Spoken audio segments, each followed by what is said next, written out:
मागच्या भागात आपण काय पाहिलं? पृष्ठफळ घनफळ पाहिलं. म्हणजे काय ते पाहिलं, त्याचे सूत्र पण पाहिले. ठीक आहे, घनाचं घनफळ, इष्टिकाचे तीचं घनफळ, पृष्ठफळ याची सूत्र पण तयार केली. आता बघू उदाहरणं कशी विचारल्या जातील त्याच्यावर. वाचा. एका शेतात 20 मीटर गुणिला 10 मीटर गुणिला 5 मीटरचा खड्डा टाकल्यावर त्यातून निघालेली माती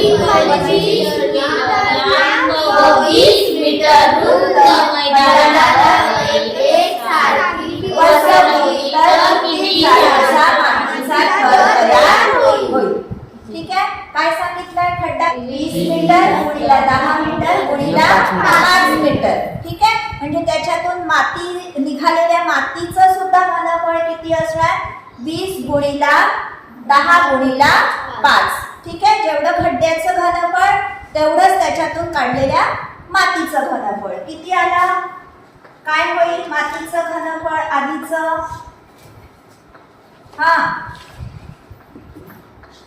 L गुणिला B गुणिला H. काय? 20 गुणिला 10 गुणिला 5.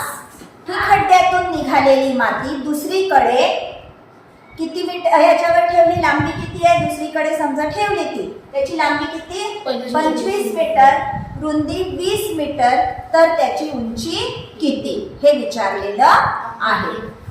जेवढी माती निघाली आहे तेवढीच माती आहे, म्हणजे घनफळात फरक पडणार नाही. म्हणजे आपलं काय होईल? 20 गुणिला 10 गुणिला 5 आणि दुसरीकडे ठेवलेले याचं सुद्धा 25 गुणिला 20 गुणिला आपल्याला किती जाडीचा, म्हणजे काय काढायची आहे? आपल्याला उंची काढायची आहे. म्हणजेच काय काढायचं आहे? 1 ची किंमत काढायची आहे. ह्याला इकडे घेऊन या.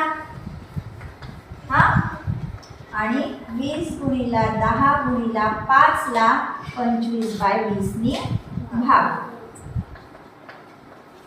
20 पडले, 5 25 आणि 10 ला 5 नी भागलं तर किती आलं? 2. म्हणजे किती मीटरची उंची मिळाली आपल्याला? 2. उंची किती मीटर मिळाली? 2. ठीक आहे, म्हणजे जी की इथे 5 मीटर असेल ती काय झाली? दुसरीकडे त्याची लांबी आणि रुंदी वाढवल्यामुळे त्याची उंची किती झाली? 2. ठीक आहे आपल्या ऑप्शन मध्ये 2 मीटर. 2.0 म्हणजेच काय? 2 मीटर. आल्या लक्षात कशा प्रकारे काढायचं? घनफळ 216 घन सेंटीमीटर, त्याच्या एका पृष्ठाचे क्षेत्रफळ किती आहे? ठीक आहे, काय कशाचं घनफळ दिलेलं आहे? घनाचं घनफळ. विचारलं काय आहे? त्याच्या एका पृष्ठाचं क्षेत्रफळ विचारलेलं आहे. ठीक आहे, पृष्ठफळ माहिती असायला आपल्याला काय काढावी लागेल? त्या घनाची बाजू, कडा जी आहे त्याची लांबी आपल्याला माहिती असायला लागेल. मग आता ती कशी काढायची? आपल्याला घनफळ दिलेलं आहे. घनफळाचं सूत्र काय आहे? घनाच्या घनफळाचं सूत्र साईड क्यूब दिलेला आहे. किती? 216. 216 कशाचा घन आहे? 6चा. बरोबर, म्हणजेच आपल्याला काय काढायचं आहे? साईड काढायची आहे. म्हणजे ह्याचा काय काढावा लागेल? घनमूळ क्यूब रूट काढावा लागेल. 216चा क्यूब रूट काय होईल? मग साईड बरोबर 6चा जर हा घन आहे, क्यूब आहे, तर 216चा क्यूब रूट किती? 6. ठीक आहे, म्हणजे आपल्याला काय मिळाली? त्या घनाची साईड मिळाली. बरोबर, आणि आता साईड मिळाली 6 आणि तुम्हाला माहिती आहे घनाच्या सगळ्या पृष्ठांची साईड कशी असते? समानच असते. म्हणजे आपल्या पृष्ठाचं क्षेत्रफळ काय होईल? एका पृष्ठाचं तो आकार कसा? त्याचा घन आहे, म्हणजे त्या पृष्ठाचा आकार कसा? चौरस. ठीक आहे, स्क्वेअर आकार. मग आता त्या स्क्वेअर आकाराच्या त्या पृष्ठाचं क्षेत्रफळ म्हणजे एरिया काय होईल? चौरसाचा एरिया किती? चौरसाचं क्षेत्रफळ बरोबर जर घनाचं घनफळ साईडचा क्यूब आहे, चौरसाचं क्षेत्रफळ साईडचा स्क्वेअर आहे. मग ह्याचा आपल्याला काय करावं लागेल, या एका पृष्ठाचं क्षेत्रफळ काय होईल, 6चा वर्ग, 6 6 36. काय इथे घ सेमी आहे, पहिली आला तर काय होईल 36 चौरस सेंटीमीटर. ठीक आहे, बघा ऑप्शन मध्ये आहे, आपलं उत्तर आहे ऑप्शन नंबर 2, 36 चौरस सेंटीमीटर. ठीक आहे, अशा प्रकारे प्रश्न विचारलेली असतील. डायरेक्ट तुम्हाला साईड दिलेली असेलच असं नाही, डायरेक्ट लांबी रुंदी उंची दिलेली असेल असं नाही. अशा प्रकारचे प्रश्न तुम्हाला एकाच क्षेत्रफळ दिलं असेल तर त्याचं पृष्ठफळ काढायला लागेल. आता इथे फक्त एका पृष्ठाचं क्षेत्रफळ विचारलंय. इथे असंही विचारू शकतात की त्याचं घनफळ 216 आहे, तर त्या घनाचे पृष्ठफळ किती. मग काय होईल, एकाचं निघालं 36चं निघालं 36, त्याला कितीने गुणावं लागेल, एकूण पृष्ठ किती 6, तर ह्याला आपल्याला कशाने गुणावं लागेल, 6ने गुणायचं. म्हणजे काय निघेल, त्या घनाचं पृष्ठफळ. ठीक आहे, आलं लक्षात, सरफेस एरिया. तर अशा प्रकारे विचार करायचा. आणि आता वाचा उदाहरण. एका हौदाची लांबी 4 मीटर, रुंदी 1.5 मीटर व उंची 1 मीटर असून तो पाण्याने काठापाठ भरलेला आहे. 8 मीटर मापाच्या बादलीने तो लहान गेल्यास किती बादल्या पाणी काढले. काय दिलेलं आहे आपल्याला, एक हौद आहे, त्याची लांबी रुंदी उंची दिलेली आहे. ठीक आहे, म्हणजे आधी आपल्याला त्याच्यात पाणी किती आहे ते काढावं लागेल, बरोबर.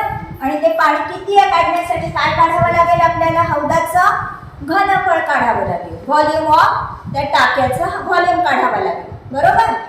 हौद म्हणजेच काय, टाक, टँक. त्या हौदाचा लांबी रुंदी उंची तिन्ही वेगवेगळा आहे. म्हणजे कशा आकाराचा हौद आहे तो, क्यूबॉइड, इष्टिका चित्ती आकाराचा आहे, बरोबर. आणि इष्टिका चित्तीच्या घनफळाचं सूत्र काय, इष्टिका चित्तीचे घनफळ आपण शॉर्ट मध्ये लिहू, घनफळ. व्हॉल्यूम ऑफ क्यूबॉइड काय आहे, volume of cuboid L गुणिला B गुणिला H, length into breadth into height. सगळं दिलेलं आहे, काढा. 4 गुणिला 1.5 गुणिला 1 गुणिला 1 आहे, म्हणजे वेगळं गुणायची गरज नाही. काय होईल मग, 15 चोक 60. ठीक आहे, 1 नंतर पॉइंट आहे, म्हणजे आपल्याला काय मिळालं, 6 घन मीटर त्या इष्टिका चित्तीचं घनफळ आहे. ठीक आहे, मीटर मध्ये दिलेलं आहे म्हणून आपण काय लिहिणार, घन मीटर लिहिणार. ठीक आहे, आणि आपण हे पाहिलेलं आहे, एका घन मीटरच्या कोणत्याही जागेत किती पाणी मावतं, किती लिटर पाणी मावतं, 1000 लिटर. 1 घन मीटर मध्ये 1000 लिटर पाणी मावतं. मग 6 घन मीटर मध्ये किती पाणी मावेल, 6000, बरोबर. म्हणजे आपल्याला आता काय मिळालं, त्या हौदात एकूण पाणी किती आहे हे निघालं. आपल्याला म्हटलेलं काय आहे, 8 लिटर मापाच्या बादलीने ते पाणी बाहेर काढलं, तर किती बादल्या बाहेर पाणी निघेल. ठीक आहे, काय करावं लागेल आपल्याला, किती बादल्या काढण्यासाठी 6000 ला 8 ने काय करावं लागेल, भागावं लागेल. आणि 8 7 56, 4 उरले, पुढून घेतला 0, 8 पंचे 40 आणि हा एक 0. किती बादल्या पाणी निघे, 750. ठीक आहे, 6000 लिटर पाणी बाहेर काढायला आपल्याला 8 लिटरची एक अशा किती बादल्या पाणी काढावं लागेल, 750 बादल्या बाहेर पाणी काढावं लागेल. Option number 2. ठीक आहे, आलं लक्षात कशा प्रकारे सोडवलं आपण गणित. अशा प्रकारचे उदाहरणं येतील, वेगवेगळ्या प्रकारची उदाहरणं येतील. प्रत्येक प्रकारचं मी सांगितल्यासारखं आहे. अशी स्वतः उदाहरणं तयार करा, सोडवून पहा, खूप जास्ती सराव करा आणि तुम्हाला याच्यापैकी एखादं ना एखादं उदाहरण पृष्ठफळ घनफळावर नेहमी परीक्षेमध्ये येत असतं. ठीक आहे, आलं लक्षात. एका इष्टिकाची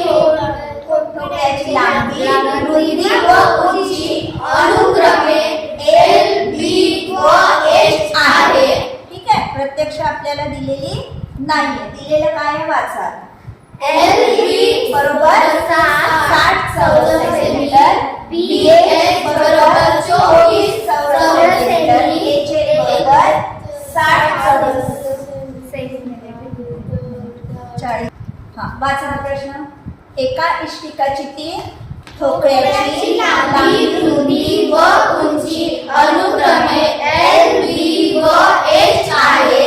LB बरोबर 60 चौरस सेंटीमीटर, BH बरोबर 24 चौरस सेंटीमीटर, HL बरोबर 40 चौरस सेंटीमीटर आहे. तर त्या ठोकळ्याचे घनफळ काढा. ठीक आहे. आता ठोकळा कोणत्या आकाराचा आहे? इष्टिकाची ती. बरोबर. इष्टिकाची तिच्या घनफळाचं सूत्र काय? क्युबॉइडच्या घनफळाचं म्हणजे व्हॉल्यूम ऑफ क्युबॉइड किती?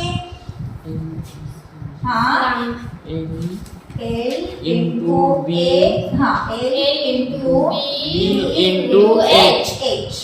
ठीक आहे. आपल्याला प्रत्यक्ष हे माहिती नाहीये L किती आहे, B किती आहे आणि H किती आहे. लेंथ, ब्रेथ, हाईट आपल्याला प्रत्यक्ष माहिती नाही. पण आपल्याला काय दिलेलं आहे? LB चा म्हणजे लेंथ इंटू ब्रेथचा गुणाकार दिलेला आहे, ब्रेथ इंटू हाईटचा गुणाकार दिलेला आहे आणि हाईट इंटू लेंथचा गुणाकार दिलेला आहे.